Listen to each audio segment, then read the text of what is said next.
Olá pessoal, que bom estarmos aqui mais uma vez para mais um episódio da série Jardim Particular, a série que fala sobre a intimidade com Deus. Eu sou Jusceli Miranda e hoje nós vamos refletir sobre a nossa missão, o nosso chamado. Somos sim Jardim Particular e nós somos chamados para polinizar. Polinize. Você foi chamado para expandir o reino. Esse é o tema deste episódio. Vamos refletir? Eu espero que vocês tenham assistido aos 3 episódios anteriores, né? Caso não tenham assistido, estão todos eles disponíveis aqui no YouTube. Você pode assistir, eu sei que vai te abençoar. A Paty, a minha querida Patrícia Lobato, refletiu sobre os efeitos de florescer. Sandrinha falou sobre florescer. A Lucila refletiu sobre como nós somos jardim particular do Senhor, o que é ser o jardim e sobre o nosso relacionamento com Deus. E eu quero refletir sobre como promover o crescimento desse jardim, como contribuir para que esse jardim se expanda, esse jardim que é o reino de Deus. Vamos falar sobre polinização? O que fazer após florescer? Somos jardins. Mantemos um relacionamento íntimo com Deus, florescemos. E o que fazemos após florescer? Após sermos impactados pelos benefícios desse florescimento, nós precisamos polinizar o reino de Deus, nós precisamos multiplicar a mensagem do amor de Deus para outras pessoas, para que mais e mais pessoas venham a florescer. Eu quero iniciar essa reflexão com 2 textos bíblicos. Um está em João 20, 21. Vou ler aqui na minha Bíblia. Então disse Jesus: Pai seja convosco. Assim como meu Pai me enviou, eu também vos envio. Palavras do nosso querido Jesus Cristo. O outro texto está em Mateus 28, versículo 19. Que diz o seguinte: portanto, ide, ensinai a todas as nações, batizando-as em nome do Pai, do Filho e do Espírito Santo. Ide e ensinai as nações. Outra ordem do próprio Jesus para nós. Portanto, nós temos uma missão muito importante: propagar o reino de Deus, levar a mensagem do amor. Precisamos entender que somos jardim particular. Já sabemos isso porque vimos na mensagem, porque a Bíblia nos revela isso, né? Somos templo do Espírito Santo de Deus. Essa reconciliação com Deus foi nos concedida através de Jesus. Viver essa comunhão que foi restaurada por Jesus, essa comunhão com Deus, é maravilhoso. É um presente, é algo tão sublime que a gente não pode guardar só para a gente precisa mostrar isso para outras pessoas, não é mesmo? O jardim particular é um processo que nos molda e nos reveste de poder e força para que nós possamos cumprir essa missão.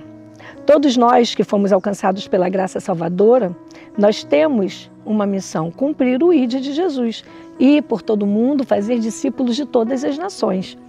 Como fazer isso? Como jardim particular já florescido, nós precisamos exalar o pólen do Evangelho pelo mundo. Vamos entender o processo da polinização. Na natureza, polinização é um dos processos mais importantes para a proliferação da vida. Ocorre quando o pólen de uma flor entra em contato, é transferido para uma outra flor. Com isso há uma fertilização e aí acontece a fecundação e o nascimento de novas flores e novos frutos.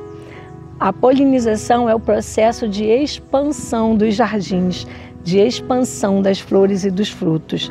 É um ato de conexão, né? É um movimento de multiplicação. Na perspectiva do reino de Deus, somos chamados para esse movimento. Somos agentes da polinização espiritual, levando a vida de Cristo, o perfume do céu, a semente da palavra de Deus para todos.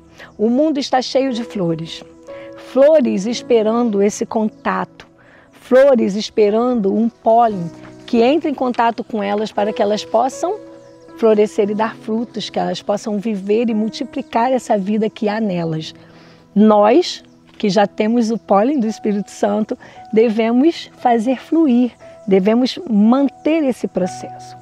A flor, ela não escolhe espalhar o pólen, ela simplesmente faz porque é da natureza dela, assim como nós.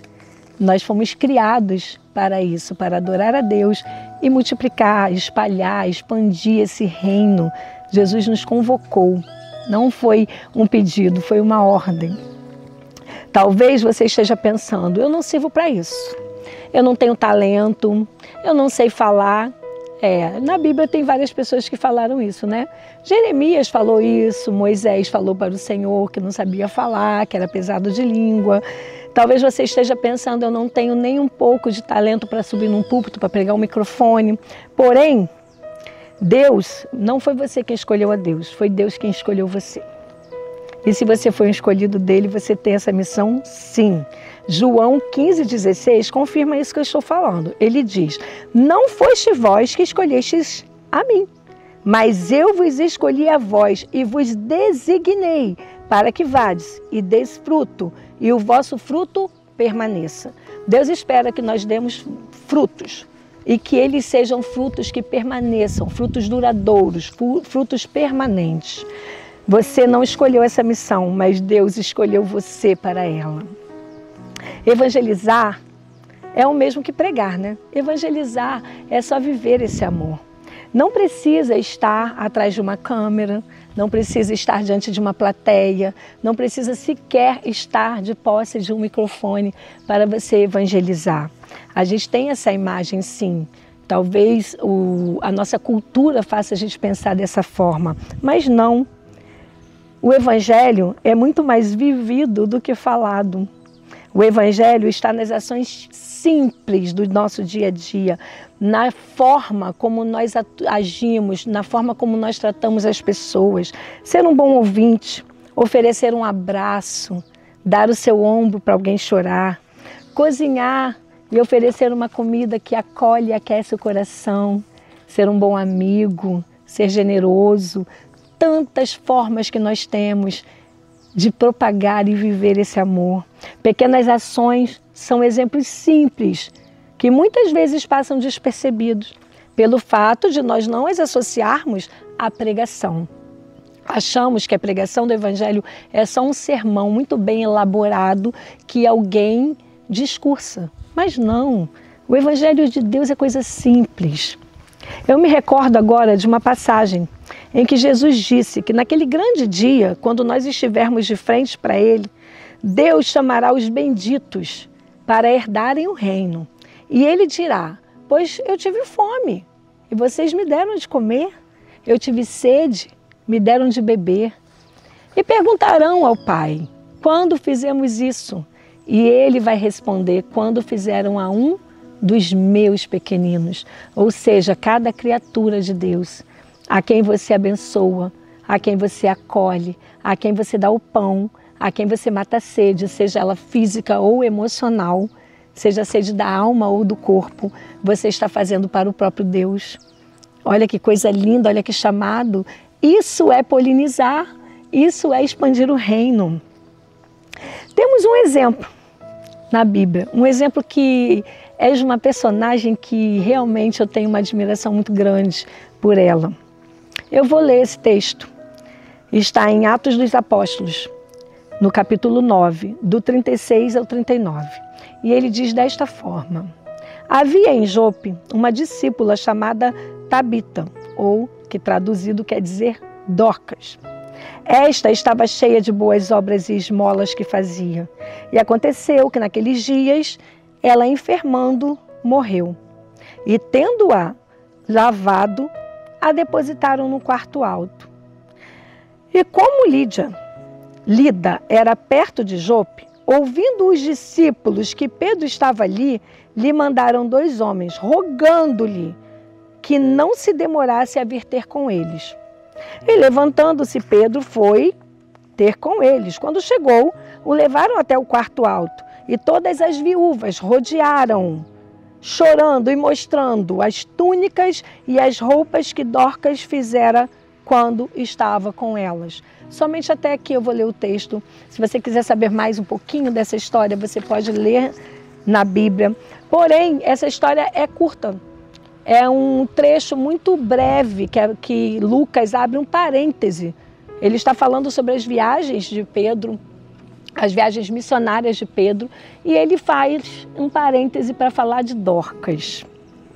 Dorcas era uma moradora comum de uma cidade também muito comum, uma cidadezinha pequena, chamada Jope. Era uma cidade portuária, não era famosa. Não se sabe muita coisa sobre Dorcas. Não se sabe exatamente nem quando ela se converteu ou como o evangelho chegou até ela. É claro que existem existem culturas e pessoas que entendem que foi quando Filipe fez a sua viagem missionária itinerante e passou por várias cidades quando estava rumo a Cesareia. Esse relato está em Atos 8. Dorcas era uma simples mulher, como tantas que conhecemos: Maria, Joanas, Lena, Leia, Teresa, Lúcia, Ana, qualquer mulher. Uma simples mulher que fez a diferença na sociedade onde ela vivia. Ela ficou conhecida como discípula.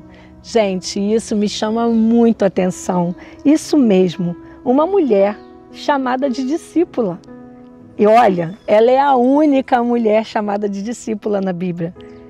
Ela recebe esse título e certamente não foi ela que se auto-intitulou como discípula, mas por conta das suas obras e da vida que Dorcas vivia, o exemplo que Dorcas era de amor e caridade, fez ela ser reconhecida como uma discípula de Cristo. Que coisa linda, não é mesmo? Estamos hoje aqui, cerca de 2000 anos, ou quase 2000 anos após esse episódio, ainda com os frutos duradouros de Dorcas, nos ensinando como devemos agir, dando frutos, e frutos que permaneçam, frutos duradouros. Dorcas foi um verdadeiro jardim que floresceu e polinizou. Espalhou o amor de Cristo através dos seus atos, usou suas economias para esmolar, aplicou seu talento na costura para assistir às viúvas, dando-lhes não apenas vestes, mas também túnicas, vestindo-as de honra e reconhecimento, tratando as necessidades do corpo, mas também as necessidades da alma.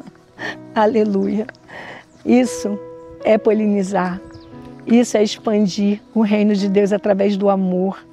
Dorcas teve muitas obras. E eu quero dizer uma coisa para você. Certamente as obras não geram salvação. A salvação é graça imerecida. Mas a salvação precisa gerar obras.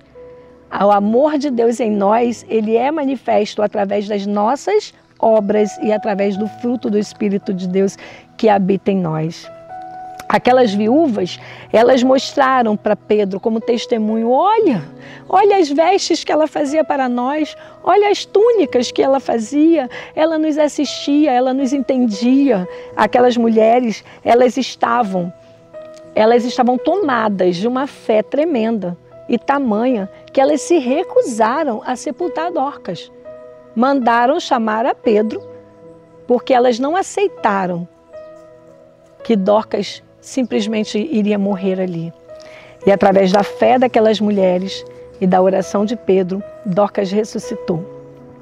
A conclusão desse episódio está no texto, você pode ver depois. Deus ressuscitou a Dorcas. Deus concedeu o pedido do coração daquelas mulheres que certamente só tiveram a fé de que isso era possível por conta do exemplo que Dorcas deixou para elas, do exemplo de amor e de polinização que Dorcas fez neste reino dos céus. Nós devemos ser como Dorcas. Deus hoje está nos chamando à responsabilidade. Ele quer nos usar. Ele quer que você use os seus talentos, que aplique esses talentos no reino. Eu não sei o que você sabe fazer, mas certamente você tem algum talento. Use-o para o reino de Deus.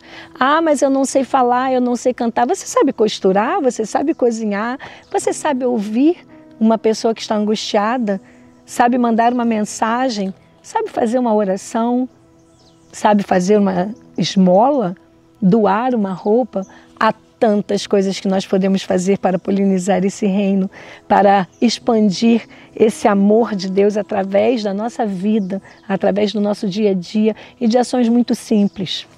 Não tenha medo, não permita que dúvidas te paralisem, não guarde o seu pólen. Nós carregamos a vida de Deus e Ele espera que nós exalemos essa vida por onde quer que formos. Assim como o vento espalha o pólen, fazendo com que se encontrem e toquem outras flores e produzam mais frutos e mais flores, o processo de expansão do reino passa pelo contato, passa pelos relacionamentos, seja com a família, com os amigos, com os colegas e até com os estranhos que cruzam o nosso caminho no metrô, na rua, no ônibus. Seja lá onde você estiver, você está o tempo todo cruzando o seu caminho com pessoas, passando por pessoas e tendo oportunidade de dar um olhar que acalma, tocar a mão no ombro de alguém, de dizer eu estou aqui, conte comigo, de dar um sorriso, de ser gentil, que nós possamos tocar as vidas que nos cercam. Sejamos verdadeiros discípulos de Cristo, que os nossos frutos venham impactar vidas com amor, alegria, paz, paciência, que sejamos bondosos e amáveis com todos. Qual é o agente responsável por transportar o pólen mesmo? É o vento, né? Sim, o vento, ele leva o pólen de uma flor para outra, garantindo que haja o crescimento. Na Bíblia, o vento simboliza o quê? O Espírito Santo de Deus. É Ele quem conduz a vida de Cristo em nós e através de nós. Portanto, sim, é necessário uma vida de intimidade no particular para que sejamos cheios do Espírito e revestidos de fé e ousadia. Em 2 Timóteo, no capítulo 1, versículo 7, diz o seguinte: portanto, Deus não nos deu espírito de covardia, mas poder, amor e equilíbrio. Que possamos ser ousados, nos encher do poder de Deus, da ação do Espírito Santo em nós e que nós possamos propagar esse amor, que nós possamos contagiar outras vidas, que nós possamos polinizar com amor. Deus garante o florescer. Paulo afirmou: eu plantei, Apolo regou, mas é Deus quem dá o crescimento. Portanto, seja cheio do Espírito, floresça e faça florescer. Polinize no seu trabalho, na sua escola, na sua faculdade, na sua igreja, na sua comunidade de fé, aonde você estiver plantado, floresça e faça florescer. Não guarde para você, não fique só na intimidade, não fique só no particular. Que a sua vida impacte outras vidas, que os seus relacionamentos produzam nova vida, que o rio da vida que flui em nós possa impactar as pessoas ao nosso redor, trazendo vida, trazendo amor, trazendo renovo, trazendo esperança. Essa é a nossa missão. O Espírito de Deus está sobre nós, porque Ele nos ungiu para pregar as boas novas, trazer liberdade aos cativos, trazer consolo aos que choram. Essa é a nossa missão. Essa não é a missão minha, do pastor, não é a missão só da Casa de Honra, é a missão de todos nós que fomos alcançados pelo amor de Deus, que já entendemos que somos um jardim particular, que já estamos florescendo no Senhor, que o nosso pólen se espalhe e a vida de Cristo faça fluir nova vida em outras pessoas, em outras vidas, e que muitos possam florescer através do contato conosco, através do contato com o nosso pólen. Eu espero que essa palavra tenha te abençoado. Se te abençoou, não deixe de curtir, comentar e compartilhar. Polinize. Isso também é fazer a sua missão. Isso também é expandir o reino. Fique com Deus e até a próxima.